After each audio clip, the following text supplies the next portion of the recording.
All right. Well, good evening, everyone, and welcome. My name is Bonnie Drost, and I'm part of the EEO team. I'm also a teacher and a parent. Originally from Canada, I've been living in the South Eleuthera area for about the past 5 years. So before we begin, I want to thank you all for taking the time to be here this evening. We know that there's never a perfect time for parent workshops between work and dinner and everything else. Evenings can be so busy, so we really appreciate you joining us. We will be sharing a recording and resources after the session, so feel free to pass them along to any parents or caregivers who you think this could benefit for those who couldn't attend. And for people who have been with us for all three sessions, we will share all the resources at once.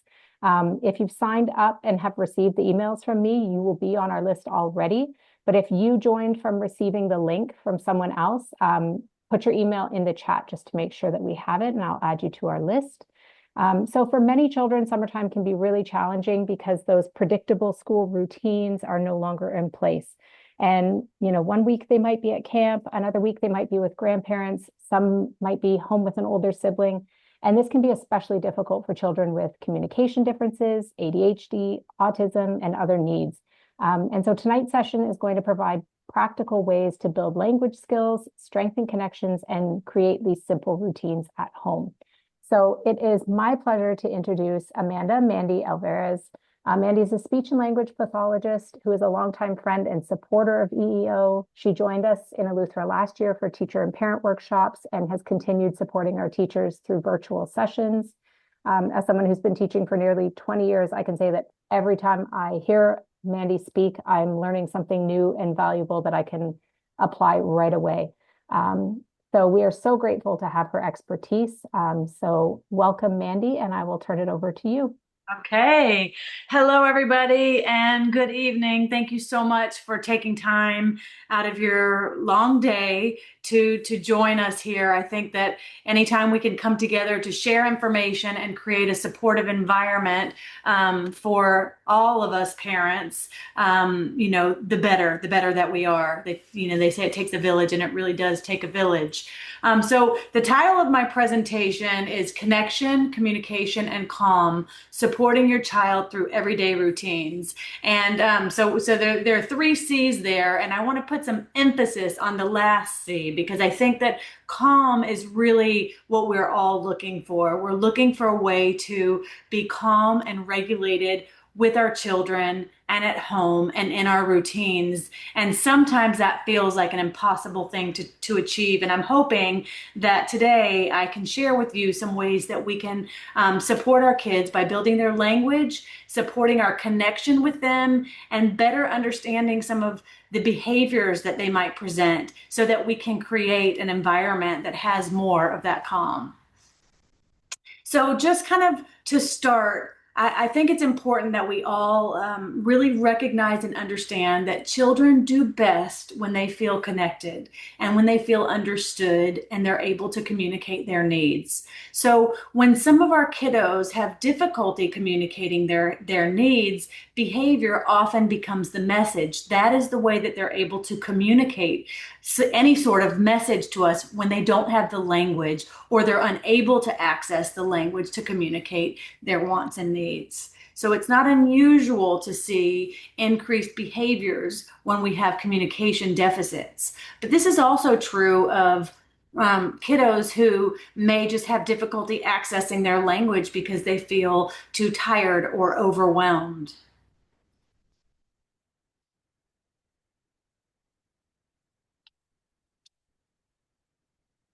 So summer can definitely be a challenging time for lots of different reasons. When we move into summertime, we move into different schedules. Often those schedules are a lot less routine based. They're less predictable. There's more time at home, more time that is unstructured.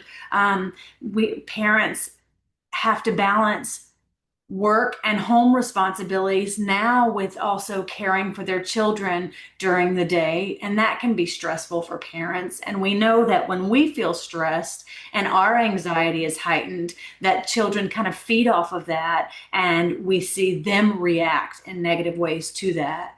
It can be very difficult when our kids don't have access to school supports during summertime. Often we see more sibling conflicts because kiddos are at home more often together. There's more screen time, and that can also be a battle, right? Implement trying to implement screen time limits, or to manage the amount of screen time that our kiddos are on. It just kind of presents a whole new battle in itself. And there's a lot of pressure that we feel as parents to keep our kids busy and stimulated and engaged while also managing all the other parts of life that we have to manage. So today's goal is really to help all parents understand what behaviors might be communicating. So when our kiddos are exhibiting challenging behaviors, what is that communicating to us? And if we can start to understand that, then we can help to problem solve around that and maybe have those needs met and then reduce those behaviors. Um, so we want to understand what behaviors are communicating. We want to give strategies for how to address and reduce these meltdowns and challenging behaviors. And I'm hoping to also offer you some easy ways to build communication and daily routines. And I think an important takeaway message or a key message here that I really want to be at the forefront of everything is that you don't need expensive toys or special programs or even perfect routines to make these three things happen. Small changes to your daily routine, small daily interactions can really make a significant difference. What children need most to thrive are connection, predictability, really knowing what's going to happen next, opportunities to communicate, opportunities to feel helpful and to be an active participant, and opportunities for play. So these are the things that we're going to focus on building into our kiddos' days to increase their opportunities for language learning, for connecting with you and other members in their household, and ultimately for reducing some of those challenging behaviors. So I do want to like reframe how we think about behaviors. And I want to think about when a child is exhibiting behaviors such as crying, screaming, hitting, refusing, why might they be exhibiting these behaviors? What might they be communicating to us? Because behaviors don't generally come from nowhere. They generally are happening because a child is trying to have a certain need met, or they are feeling a certain way and unable to express that. So when we see these things, the meltdowns, the crying, the screaming, the kicking, the hitting, the throwing, what our kiddos may be telling us, I don't know how to ask for help. I need your help and I don't know how to do it. This is all I know how to do. This is too hard and I don't know how to let you know that it's too hard. I'm tired. I'm hungry. I want your attention. I want to connect with you. I'm overwhelmed. I don't understand what's being asked of me. I mean, there are so many different things that these behaviors can be communicating. So what I want to do is I want to offer you kind of a guide for interpreting some of these behaviors, right? For helping you to understand and break apart what your child might be communicating to you so that you can start to address that specific need and see if we can build skill in your child and reduce some of this challenge. So instead of saying, how do I stop this behavior? I want us to reframe and start asking, what is my child trying to tell me? And how can I get that need met for my child? Or how can I help my child to get their need met? So again, meltdowns happen when kiddos cannot express themselves clearly. They don't have the language or they can't access their language in that moment. They want something, but they don't have the words to let us know.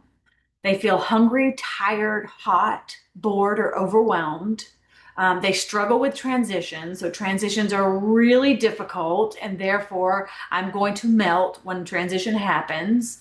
Or they need connection. They simply need connection with another person and often with a parent. So it's really a meltdown is really a child's way of saying, I can't manage this right now. I need help to manage this. So I put together this little chart to help us to try to kind of dissect what specific behaviors can mean. And of course, it's not limited just to the interpretations that I've given here, but it does give a framework for thinking about some of these behaviors. So often when we see a kiddo who's hitting, they're hitting out of frustration. They may also be hitting because they don't know how else to interact. They may be hitting because they get a reaction, right? Sometimes even negative attention is something that a child is seeking. Any attention at all is kind of feeds the child. Throwing, a child may be throwing because they feel overwhelmed or bored or because the activity is too difficult or whatever it is that they're doing is too difficult, so they just throw it to get rid of it. Or they may be throwing to let you know, I'm all done with this. I can't take any more. Crying. A child may be crying because they need help, because they want comfort, because something just feels too difficult and overwhelming and their nervous systems can't handle it. Running away often is really just trying to escape. The demand is too much and I need to get out. So I'm going to run away. Ignoring often comes from a child not being able to understand. The language load is too difficult. The amount of language that is used is too difficult. So they are kind of tuning out. And this happens, this can happen also with a child who does have some intact language comprehension. So they are able to understand language, but then in some cases, they seem to tune out. Now, what is happening in this situation often is that when a child is given a little bit of language, a one little direction, they're able to understand. But when that is overlaid with more language or another direction or another comment, it becomes too much for them to process, so they shut it down, right? They just tune out and say, I can't understand. It's too much information that's coming at me. I can't keep up, so I'm just going to ignore. So often if we break down what we're trying to tell the child and give it to them in very small nuggets and give them time to process and understand, we'll see greater success. A child who's super clingy, letting you know, I need your attention, I need connection. A child who's pulling you by hand is telling you, come with me, or I need you. I need your help. I need you to reach something that's out of reach. I need you to help me get something. Screaming, stop, help, I'm overwhelmed. And pointing is look at this, or I want that. So many behaviors can actually be reduced before they start. What often happens with behaviors is that once a child begins melting down and they begin to escalate, it's hard to pull them back from that. They start to spiral and it's harder to calm them. That takes more time. But if we can catch before they actually melt, before they become so dysregulated, then often we can have more success moving them through that more quickly. So here are some basic strategies that we're going to focus on today. Predictable routines is probably the most effective thing that we can do to help reduce behaviors, because if a child knows what to anticipate and knows what to expect, knows what's coming next, they are going to feel that they have a whole lot more control of their world. So as much as we can offer predictable routines, the better. And I do understand that during summertime, when we are managing so many things, that it is not possible for many of us to put in place a predictable routine every single day that looks the same every day and that happens throughout the entire day. I understand that that is not realistic, but a predictable routine that it happens during a very small part of the day, during just the morning or just the evening. It doesn't have to be perfect. It doesn't have to look the same every single day. But if we can start to establish a little bit of predictability, it can go a long way. And I'm going to give you some ideas for that. So simplify expectations. Sometimes the expectations that we set for our kiddos are just too high, and then we get challenging behaviors in response to that. And we might say, my kiddo can do this. I know he can do it. He does it all year long. So what I'm expecting of him is not unrealistic. But one thing to remember is that during the school year, for example, that their days look the same every single day, and they go to school and they have predictability and they have a very established routine, and their systems are just a lot more regulated. They often can manage higher expectations. They can manage higher demands. But when that shifts and changes and things are less predictable and they have access to less routine, then things that they were finding easy earlier in the year may be harder right now. So we want to really just kind of gauge that and know that just because they were doing that yesterday, it may be hard today, and that's okay. It doesn't mean that they have lost that skill. It just means that we are going to have to kind of do that dance with them and lower a little bit our expectations so they can feel successful. It doesn't mean that they're going to stay at that level, or that they won't be able to achieve that again. But we want to really just make sure that we are responding to where our child is at this time. Preparing for transitions. This can be done in so many ways. I love songs that cue a child to clean up, songs that cue a child that it's bath time, songs that cue a child that dinner is coming. Music is a fantastic way to prepare for a transition. A timer is a great way to prepare for a transition. We have 5 more minutes and then we're going to read a story. We have 5 more minutes and then we have to get dressed. 5 more minutes, we need to clean up. And kind of setting a timer is a great way to let a child know this transition is happening and you have a little bit of time to prepare for it. Sleep and food. The more nutrition, the more rested and that we are, and the more nutrition that we have, the better we're going to function. That's really true for all of us. That can be hard when we have kiddos who have difficulty with sleep, who have difficulty sleeping through the night, or even just difficulty establishing a sleep routine. It can be hard when we have kiddos who are super picky eaters. But incorporating kind of snacks throughout the day and some rest time, even if it's just quiet time, that can be helpful for just kind of regulating a neurological system. And then time for connection, spending time connecting with your child. And again, this doesn't have to be extended periods of time. It can really just be 5 minutes twice a day can go a really long way. And just keeping in mind that connection before correction is always going to win. So routines help children feel safe. We know that kids benefit from knowing what's going to happen first, next, and last. We can set them up by implementing routines that are similar every day.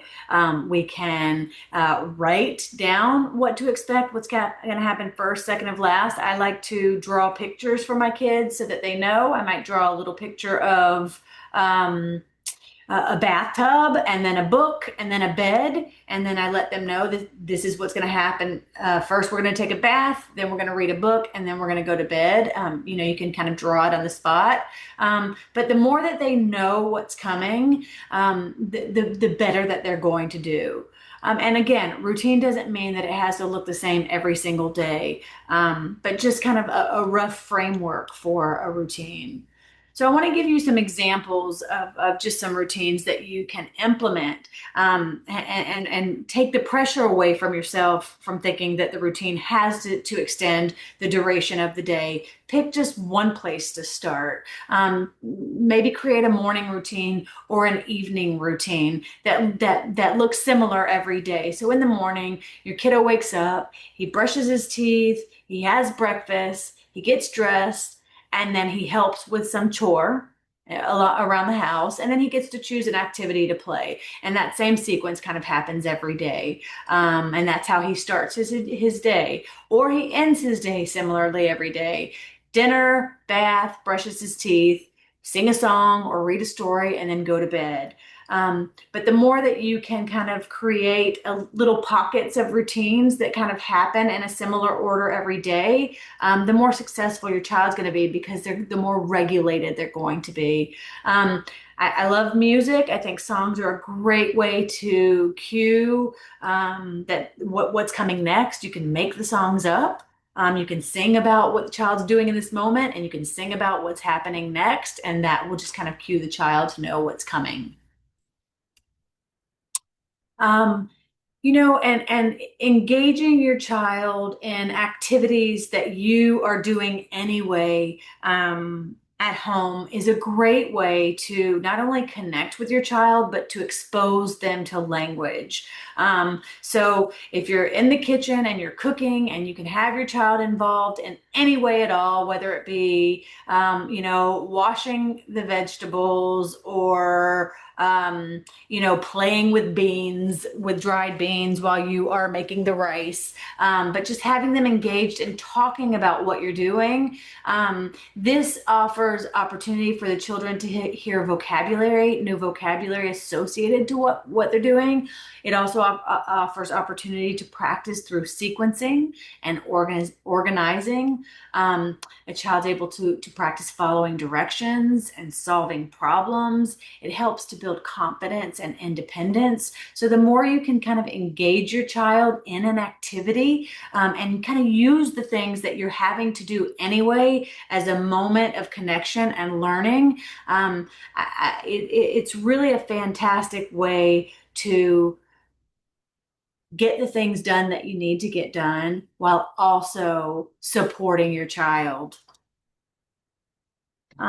And just implementing language into your everyday routines. I mean, this is really where learning happens because learning for our kids happens through repetition, right? And through being able to hear the same things over and over. And bath time's a fantastic way for those of you who have little ones or for those of you who are directly involved in your child's bath time. Talk about what you're doing, talk about the body parts, label the soap, label the shampoo, talk about what's happening. Same with cooking. Peel the banana, cut the banana. It's hot. Stir, pour, those vocabulary words, they can hear them over and over associated with the action that's happening, makes it a whole lot more meaningful. And just you want to use phrases just above your child's language level. So if your child isn't speaking, you want to just use single words. If your child is speaking at a single word level, you want to use two words, right? So you want to talk just above your child's level so that you're offering a model that is achievable for your child to imitate. And the more repetition this happens, the more frequently you're able to use these same words and this same vocabulary and in a meaningful context, the more likely it is for your child to learn that vocabulary word. It's important for all of us, even speech therapists, to constantly be reminding ourselves to slow down and use less language, right? So a lot of our kiddos can really become overwhelmed with too much auditory information. So we really want to move slowly and talk less. So, you want to give some information and wait, pause, and give your child a chance to process what they're hearing and to maybe respond, whether that be verbally or through a gesture or through an eye gaze. But often if we are using language on top of language on top of language and kind of moving too fast, then we can shut the child down because now their system is in overload and they are unable to process all the information that's being thrown their way. So I like to talk about the power of intentional minutes, the power of 10 intentional minutes. Okay. So I know that schedules are busy and I am, I have a full-time job, I own a business and I have two kids of my own, and I know how hard it is to balance all of it. And I also know all about the mommy guilt because you feel like you're trying to do everything and then and trying to manage so many things, you feel like you're falling short at everything. I know about that. Um, and it's a constant struggle and a constant battle. But what I want to say is that 10 connected minutes in a day goes a really long way. And 10 minutes can feel achievable, right? 10 minutes of singing with your child, reading with your child, engaging your child in whatever household activity that you are doing, but where you are really present with your child and talking to and singing with your child, this can go a really long way. And if you can fill your child's bucket with 10 minutes each day, I think you're going to see a really nice shift in their overall regulation. So when a child's connection tank is full, they do their very best learning. So, how to respond during a meltdown?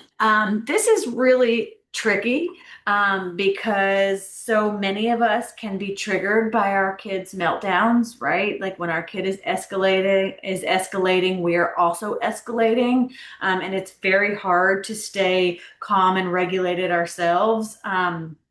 And those meltdowns and tantrums can be very triggering. So, this is like something that I still work with in my own house, how to like stay calm and regulated when my kids are not. Um, but you really want to try to avoid escalating yourself, raising your voice, talking excessively, and arguing during a meltdown. When a kid is melting down, they really lose access to all of their skills. They lose access to language, they lose access to rational thinking, and they certainly lose access to the ability to negotiate and learn strategies, right? So the more that we can try to stay calm during that, and sometimes that means like just kind of breathing through it or even leaving the room.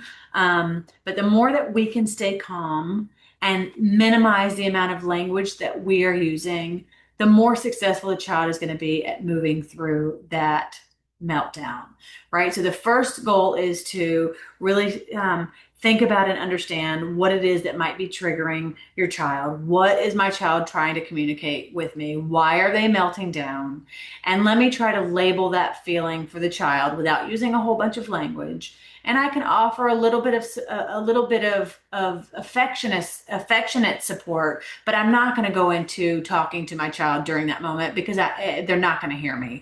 It's not going to be successful. And often, the more we talk to a child during that moment, the more the child escalates. So you may just kind of want to label what you see happening. I see you're upset. But let's imagine that we take the iPad away from the child, right? And then the child begins to melt. So we're obviously the child is upset because the iPad has been taken away.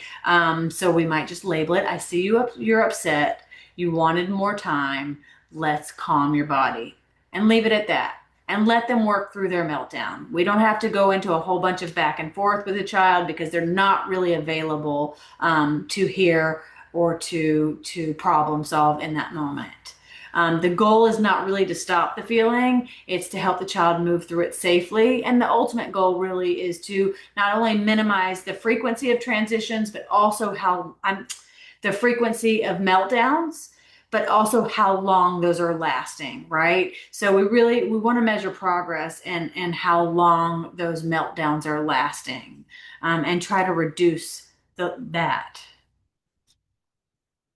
So when kiddos do not yet have words, behavior often becomes the message. It often becomes what they are communicating and how they're communicating. So again, this is just kind of a repetition of what we said before. We want to ask yourself, what is my child trying to tell me right now? Are they asking for help? Are they frustrated? Are they having difficulty understanding? Are they tired or hungry? Do they want my attention? Is it too hard? Our goal is to help children replace behaviors with communication. So if we can start to make some guesses about what the child is trying to communicate and give the child the words. So I see you need help, or you're frustrated, you look frustrated, or you seem tired. If we can start to give them the language, that can help reduce the behavior as well. For children who are using single words, gestures, signs, or AAC to communicate, what we want to do is we want to model simple single words and simple phrases. All right. So, again, we want to talk just above the level of the child. So, if we're modeling something that we want the child to eventually be able to imitate and also understand, you want to be just above that child's level. So, if they're not speaking, you really want to be using one, no more than two words when you are helping to identify a child's need or feeling. We want to be repeating them often during everyday moments. I need help. I need help. I need help. This is hard. This is hard. This is hard. So that they really start to associate that feeling that they're having with the language that you're giving them, to label that. You want to keep your language short and clear. Some examples are help me, all done, my turn, open, I want milk. You want to keep it super simple. For children who are using phrases and sentences already, you want to expand a little bit. So if a child is saying, you know, if the child's saying, help me, then you might want to expand by saying, help me, please, right? So you're just above that child's level so that you give opportunity for them to learn and expand their own language use.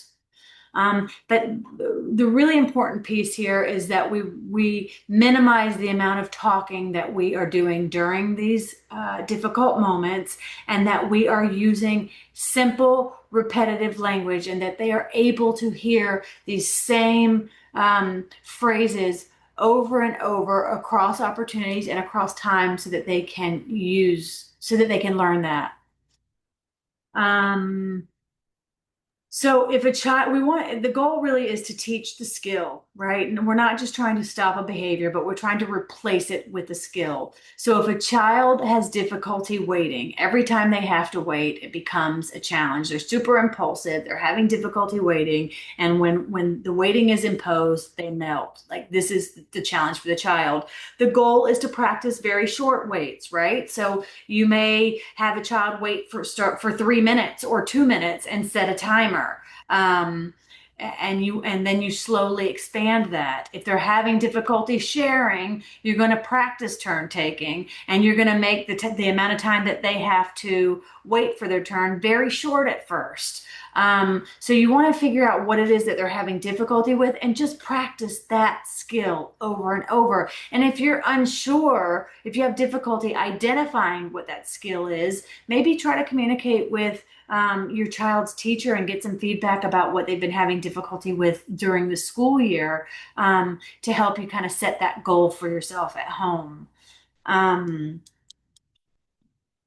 We have a question, Mandy. Yes, yes. And when dealing with a child whom is engaged in an undesirable behavior, how would you advise responding when at times it seems that the child's behavior is fueled even more by responding? Okay, so that's a really good question, because again, some of our kiddos are actually just seeking out attention, right? And it doesn't matter whether that attention is positive or negative, right? So if I'm doing something that's negative and every time I do it, I get a really big reaction, that is feeding me.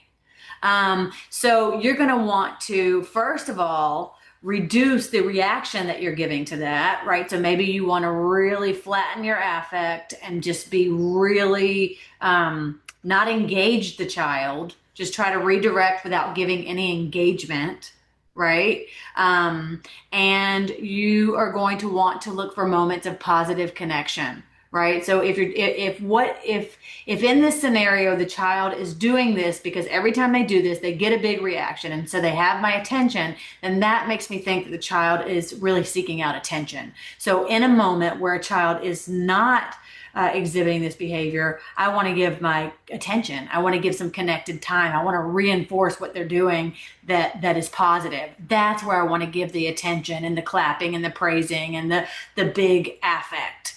But in the moment the child's engaging in that behavior, I'm going to very quietly, very neutrally just kind of physically redirect and maybe ignore a little bit of the behavior.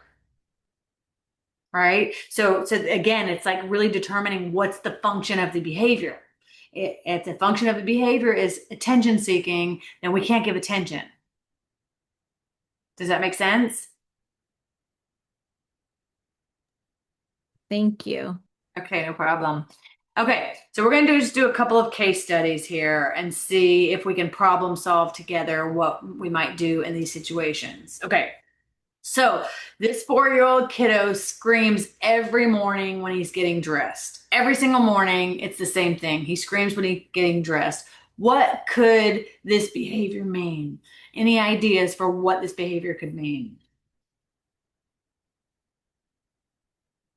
Welcome anybody who wants to share an idea and take a guess. It could mean many different things.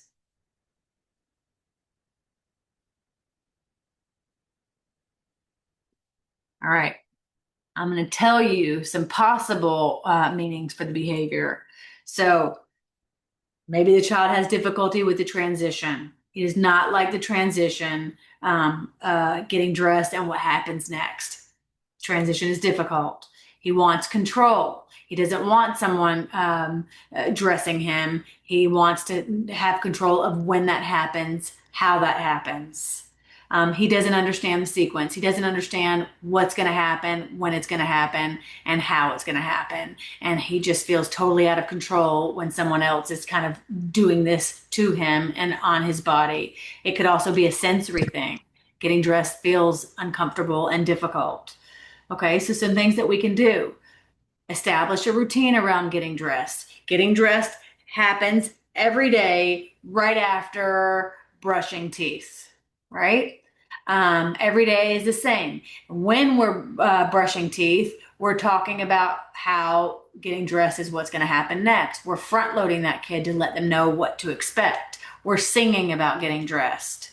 We're going to give the kiddo choices so that he can have some control. We're going to show him 2 shirts and let him pick a shirt. Now he doesn't feel completely out of control. He feels like he's got some control over what's happening. And we may sing a song about getting dressed. We're putting your arm in your shirt. Now we're putting your head in your shirt, and now we're putting your leg in your shorts, and we're making up a song, and we're singing about what's happening or talking about what's happening. And we're doing it every single time. Every single time we get dressed, we're singing these silly songs about what's happening while it's happening. And these things should help to reduce the challenges around getting dressed. Okay, so this kiddo, he hits his sibling every afternoon when he gets home. Every afternoon, it's the same thing. He starts hitting his sibling, and it just becomes a huge battle. Anybody want to take a guess at what might be going on here? Tired? Yes, absolutely. It's been a long day. Maybe he's tired. I was Maybe gonna, he's hungry. I was gonna say maybe overstimulated from school. Yeah, his battery might be drained, right? He might just be super overstimulated. He may be bored. Um, he may just be having too much conflict with his sibling. His sibling might be very triggering for him. Um, or Someone sibling, commented that he might be displaying what happened to him at school, or like maybe absolutely. with like peers or bullying or something, maybe like Yeah. Okay, absolutely. So he might be imitating something that's happening to him. Correct. That's also a possibility. Okay. So the first thing that we can think about is like him. We want to think about what's going on internally with his systems. Is he tired? Is he hungry? So we can start to implement a routine that addresses those 2 things, right? So when he comes home in the afternoon, we're going to have on his schedule, he's going to have a little snack every day. He's going to have a little snack and a little downtime. And so he might have snack, and then he might have a little downtime where he reads a book or where he does his, 15 minutes of iPad. He's going to have some downtime on his own, and he watches his show, or he reads a book if mom is able to read a book with him at that time, or maybe he can read a book independently or listen to a little music. And then we're going to really start to think about that one-on-one intentional 10 minutes with a parent in the evening, right? So just giving him the opportunity to be able to connect one-on-one without sibling with the parent if possible. Oops. Okay. So what I would like to encourage everyone to do is to choose 2 to 3 things that you can implement, right? 2 or 3 simple things. I don't want anyone to walk away feeling super overwhelmed, like this just feels completely unachievable, because one tiny change can make a really big difference. So I want you to just think about something, 1 or 2 things, 2 or 3 things that you can implement at home with your child. If you can choose one routine to strengthen, it could be the morning routine, it can be a lunch routine, it can be an evening routine. Just pick one, start with one, and keep it super simple. The routine can be as simple as dinner, bath, and or dinner, brushing your teeth, and reading a story or singing a song. Things that you're already doing with your child, that you're already having to do with your child, but now you're doing them intentionally and you're doing them in the same order. That 10 intentional minutes can go a really long way. If you can carve out 10 minutes a day to just spend being connected with your child, where you're giving them your undivided attention, no distractions, no cell phone, no screens, just me and my kid for 10 minutes, that can go a really long way to filling your child's bucket and building regulation. And just think about one phrase that you can teach your child, right? One thing that you think would make a really big difference for your child. If you find that your child seems to get frustrated a lot, then that's your phrase. I'm frustrated. I'm frustrated. I'm frustrated. You're giving your child that phrase when they are showing you that they're frustrated. And the goal is they can start to learn, oh, this feeling has this label. And if I can start to make that connection, then I can start to express that I'm frustrated without having to melt down, or I need help when things are too hard. I need help, asking for help. Again, an example would be establishing a morning routine, having a 10-minute bedtime talk, or reading a story, or singing a song, and using the phrase "help me." So the goal is not that perfection here. The goal is that we try to establish small amounts of consistency that can go a long way for our kids. And the final takeaway that I really want to share here is that children are most successful when they feel understood, when they know what to expect, when they have ways to communicate, and when they feel connected. So when we focus on connection first, communication and cooperation often follow. Behavior is communication. It's a way of communicating, and connection builds cooperation. So I would love to answer any questions that you might have, hear any comments that you want to share, and I guess just generally to know if there are any ways that I can help to support you at home. So feel free to unmute if you have a question, or you can also type in the chat as well. Okay, so one of our first questions was, what are some ways that you could discipline a 3-year-old child? Sorry, what is the question? What are some ways to discipline a 3-year-old child? Some ways to discipline a 3-year-old child. Okay, so I guess the question becomes, what are the challenges that you're seeing? And we want to, again, just kind of like dissect what might be going on. Determining what your child is trying to communicate is the first step. I think I'm going to kind of go back and reinforce some of the things that I said. Establishing a routine is going to help to create a more regulated, happy child, right? So establishing a routine, connecting with your child, and identifying what it is that your child is trying to communicate with you. Those are going to be your 3 biggest tools for essentially disciplining. But I guess if you tell me specifically what challenges you're having with your child, then we could address those. Oh, he doesn't want to get dressed. Oh no, oh sorry. I'm pulling up the chat now.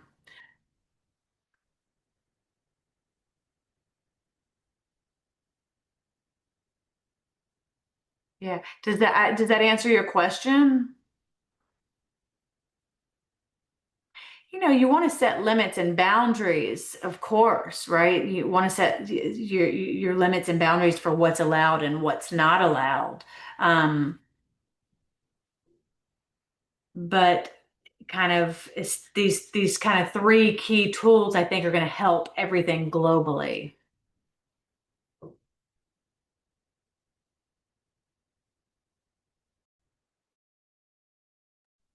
I think the key that Mandy's focusing on here is more kind of the preventative aspect of things, right? And, hope with 3-year-olds, a big challenge is that they're not able to communicate effectively what they want and what they need. So we see more of those tantrums and we see more of those meltdowns. And so trying to understand what they're trying to communicate can often help prevent those sort of behaviors that become really challenging in the first place. Yeah, and 3-year-old the 3-year-old stage is tricky too because right now they are realizing that they are like a separate person from their parents. So they are trying to test limits and boundaries. They're trying to gain a little bit of independence as a little person. And they don't yet have the language to be able to express themselves. So, we talk about like the terrible twos, but actually I think the threes are a little bit harder than the twos. But that's really why, because developmentally they don't yet have the language to express themselves, and they are really working to try to figure things out, and to try to separate themselves a little bit from their parent. All right, another question we have here is how do we get kids to understand danger? Especially maybe some of those kids who might not have that language yet. How do we get them to not just run out into the street or go after something that they want? How do we get them to understand danger and build the communication skills around that? That safety awareness piece, that's a very tricky one, especially when when we have kiddos who are really impulsive. It's like a thought crosses their minds and they act before really imagining any consequences.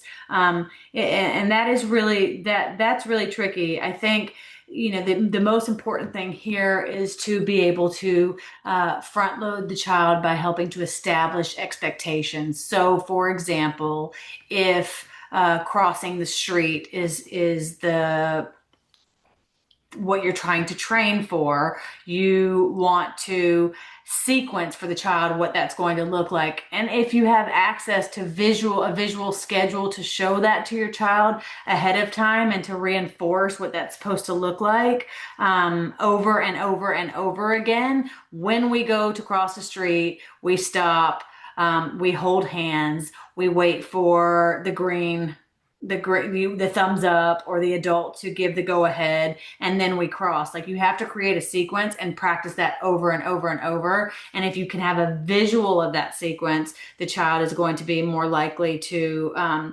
of internalize it. For our kiddos who are visual learners, and who have difficulty following auditory cues. But the impulsivity part, the more that you can create a predictable sequence around the specific activity, the more success they're going to have, because the impulsivity part can be really challenging.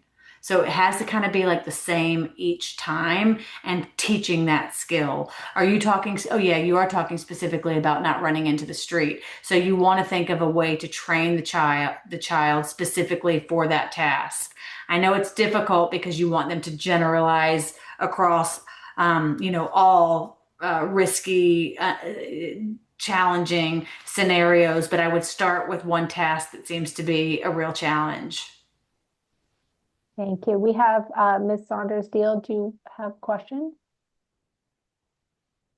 Hi, so my question is, I'm working with a parent who has a nonverbal child. The child is 5, and will be entering the regular elementary school, but the child is nonverbal. And so my concern is, um, how does that operate? The mother is doing a really good job at home. She can express when she's not happy. She says, I'm not happy. Um, but her frustration is clearly seen when she can't communicate her needs, because she is nonverbal. Very, very smart, very intellectual child, but that speech not coming out causes the behavior problems. And my fear is when she enters the classroom, she's not entering a special ed class. Um, is there anything that we can do to assist the classroom teacher, who is a general ed teacher, in helping this child? Yes, and actually, I recently gave a presentation to teachers about kind of how to support kiddos with limited verbal language. And in that presentation, and I'm wondering if Bonnie could share that with you, but in that presentation, we talked about different visual supports that can be used with the children to give them ways to communicate and to be able to, especially having some of their basic needs met. Because you're right, like if a kid, especially in a case where a kiddo is, cognitively, functioning at a cognitive level that's higher than their language, then we see frustration happen a lot, right? Because it's like I have the thoughts and the ideas, but I can't express it.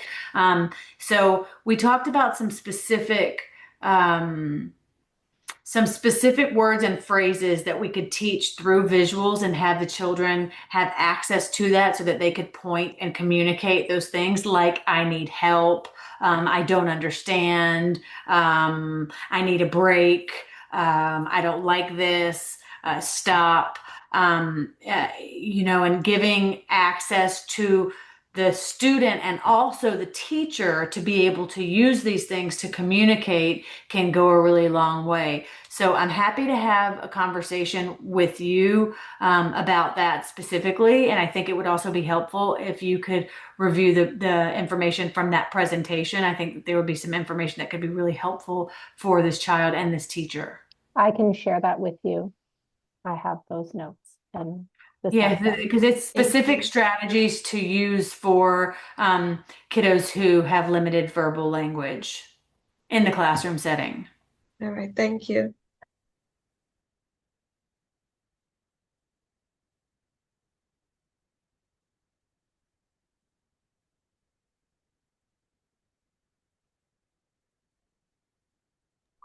We Well, had, oh, I was just going to say, we had one other question about okay. a 5-year-old that just keeps crying for no apparent reason. This is in the classroom setting, but Yeah. um, So, I think that there's always a reason. Sometimes it's not super clear what that reason is. And it could be that the environment is overstimulating for him. It could be the noise, it could be the lights, it could be the expectation.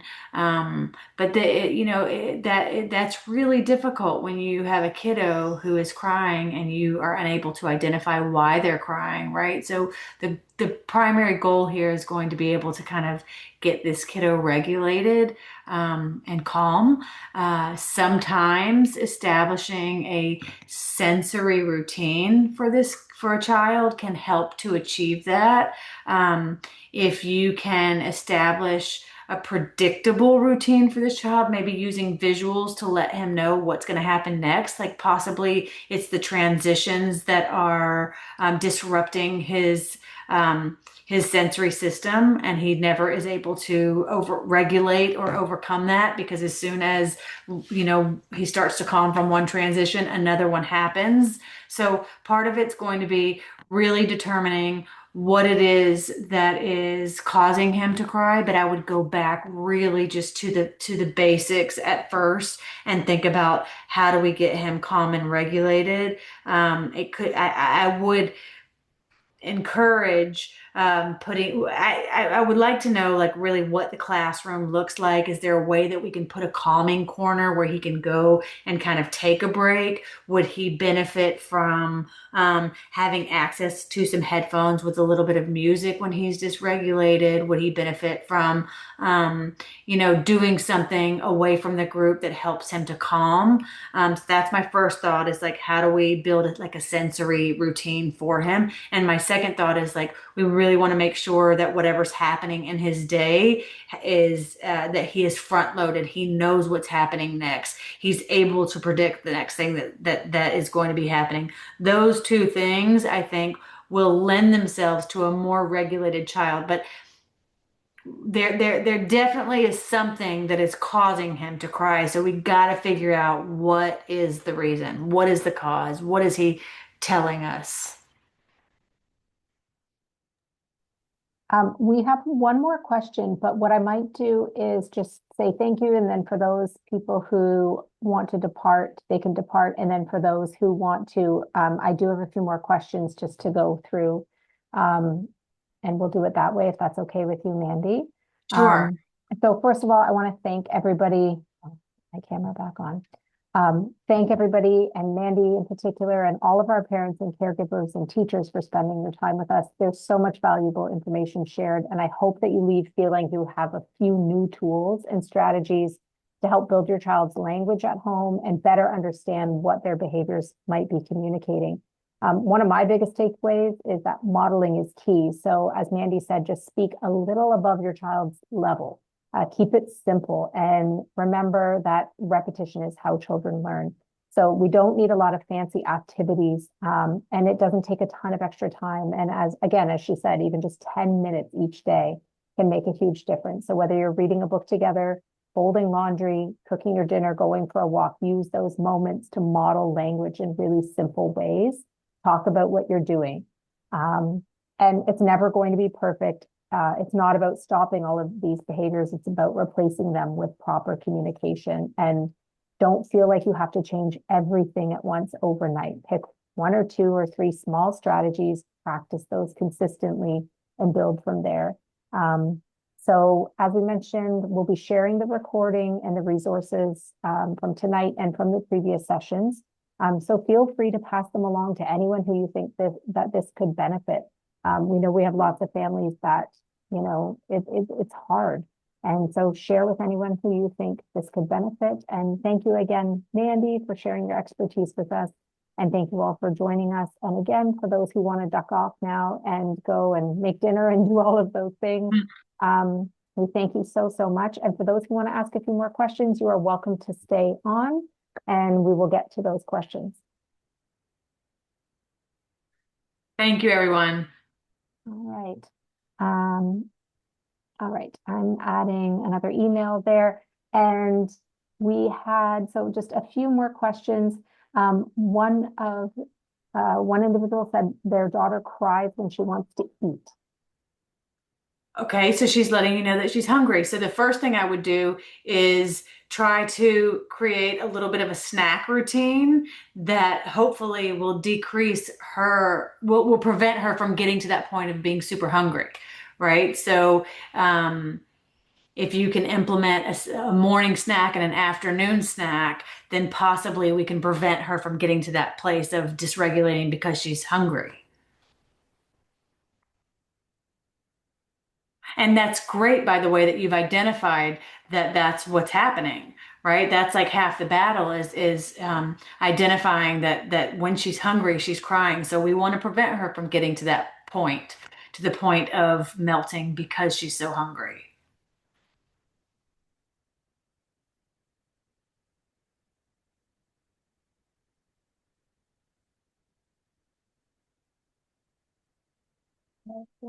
We've got another new one here. I'm just adding some emails here. Gabby, if you're still on, if you can read any other questions. We did have Jenny, your hand was up for a moment. Did you have a question?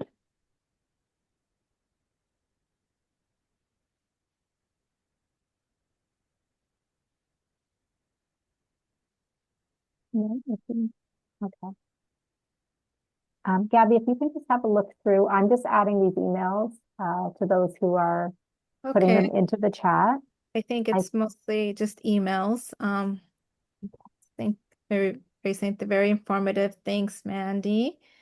I I have would to like to say, say thank you all for having me and for taking your time, this afternoon to spend with me. It really is such a pleasure, and I am very grateful for the opportunity to speak with you all, but also just super inspired by the fact that you all are open to and looking for support and looking for ways to help your children thrive.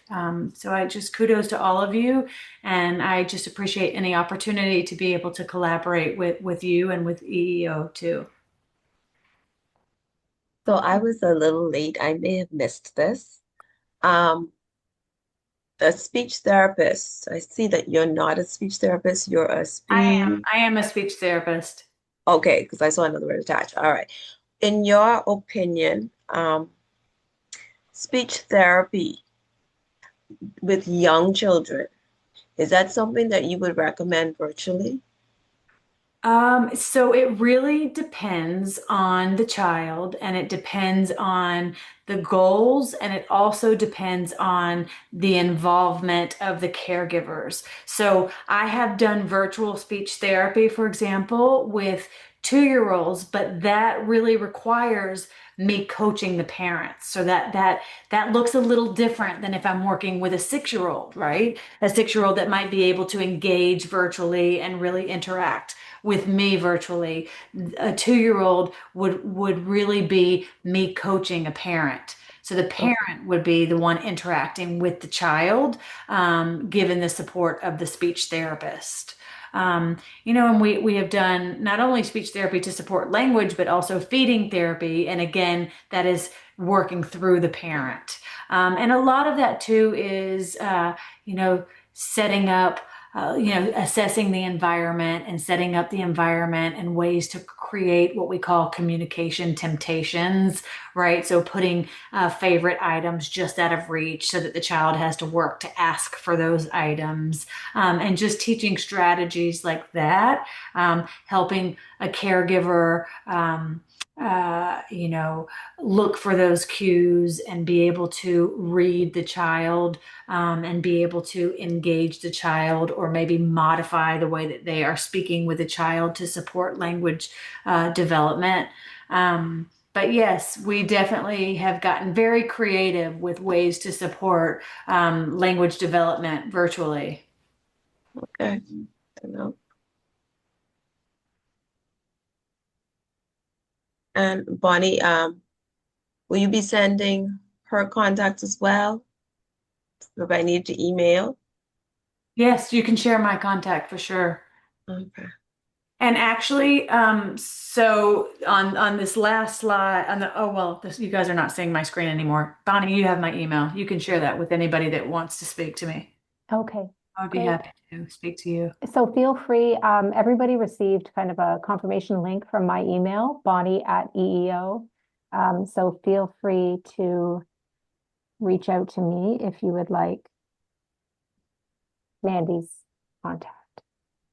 Perfect. Thank you. Thank you, everyone. Thank you, everyone. Have a great evening. Thank you all for being here. thank you. Thank you so much. Thank you Thanks, so Mandy. much. Appreciate it.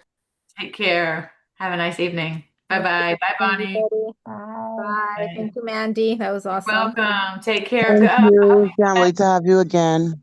Enjoy. Take care. Bye, guys.